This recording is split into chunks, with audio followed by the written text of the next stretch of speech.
سامعین، شاعر نے کیا خوب کہا ہے، آ میں تجھ کو بتلاؤں تقدیر امم کیا ہے، آ میں تجھ کو بتلاؤں تقدیر امم کیا ہے، شمشیر سنا اول طاؤوس رباب آخر۔ سامعین کرام، آج ہمارے اس نشست کا عنوان ہے امت مسلمہ کے زوال اور عروج کی راہ۔ سامعین کرام، امت کے زوال کے بہت سارے اسباب ہیں، جن میں سے میں آپ کے سامنے چند بیان کروں گا۔ زوال کا پہلا سبب قرآن سے دوری ہے۔ قرآن مجید میں اللہ رب العالمین فرماتا ہے وقال الرسول یا رب ان قوم اتخذوا هذا القرآن مهجورا، اور رسول کہیں گے اے میرے رب، یقیناً میرے اس قوم نے قرآن کو ترک کر دیا تھا۔ جب قرآن رہنمائی کی بجائے تعویذ، رسم یا قسم بن جائے، جب قرآن گھروں میں موجود ہو مگر دلوں میں نہ ہو، تو پھر رہنمائی کہاں سے ملے گی؟ اسی طرح دوسرا سبب سنت نبوی کو چھوڑ دینا۔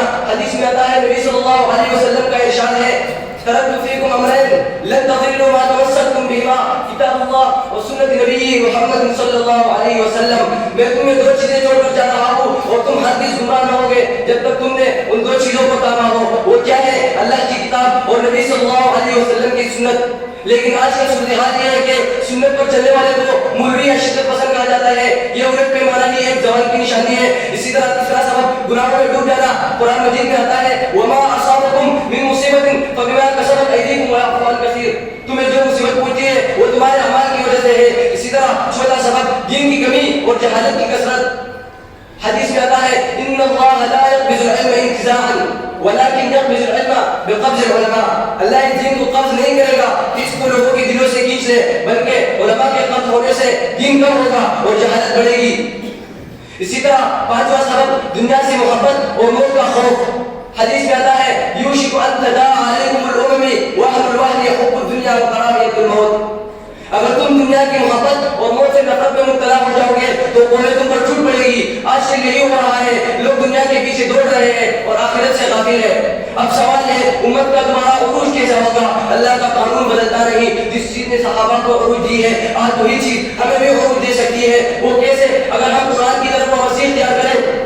قرآن صرف پڑھنے کے لیے نہیں، عمل کرنے، سمجھنے اور معاشرے میں نافذ کرنے کے لیے نازل ہوا ہے۔ قرآن مجید میں آتا ہے ان اللہ لا یغیر ما بقوم حتی یغیروا ما بانفسہم، یقیناً اللہ اس قوم کی حالت نہیں بدلتا جو خود اپنی حالت نہ بدلے۔ اگر ہم قرآن کی اخلاق، پاکیزگی، تقویٰ اور عدل کی طرف اور حق ثابت قدمی کو اختیار کریں، اللہ ضرور مدد کرے گا۔ اسی طرح دوسرا سبب سنت پر مضبوطی سے عمل۔ حدیث میں آتا ہے نبی صلی اللہ علیہ وسلم کا ارشاد ہے علیکم بسنتی و سنت الخلفاء الراشدین المہدیین، تم پر میری سنت لازم ہے اور تم پر خلفاء راشدین کا سنت لازم ہے۔ اسی طرح تیسرا سبب اتحاد اور بھائی چارگی۔ عروج کا سبب ہمیشہ اتحاد میں رہا ہے۔ قرآن مجید میں آتا ہے نبی صلی اللہ علیہ وسلم، قرآن مجید میں اللہ رب العالمین فرماتا ہے وَاعْتَصِمُوا بِحَبْلِ اللَّهِ جَمِيعًا وَلَا تَفَرَّقُوا، تم اللہ کی رسی کو مضبوطی سے تان لو اور تم جدا نہ ہو۔ اسی طرح چھوٹا سبب گناہوں سے توبہ اور اصلاح۔ قرآن مجید میں اللہ رب العالمین فرماتا ہے یا ایھا الذین آمنوا توبوا الی اللہ توبۃ نصوحا۔ اسی طرح پانچواں سبب عدل، انصاف اور اخلاق کو مضبوط کرنا۔ اسلام کا پہلا انقلاب اخلاص سے آیا تھا۔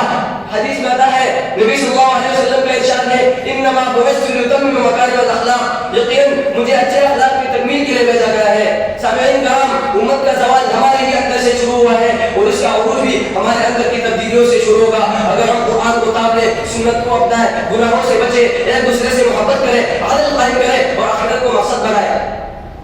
میں آخر میں اپنا موضوع ایک شعر پر ختم کرنا چاہوں گا کہ خدا نے آج تک اس قوم کی حالت نہیں بدلی، خدا نے آج تک اس قوم کی حالت نہیں بدلی۔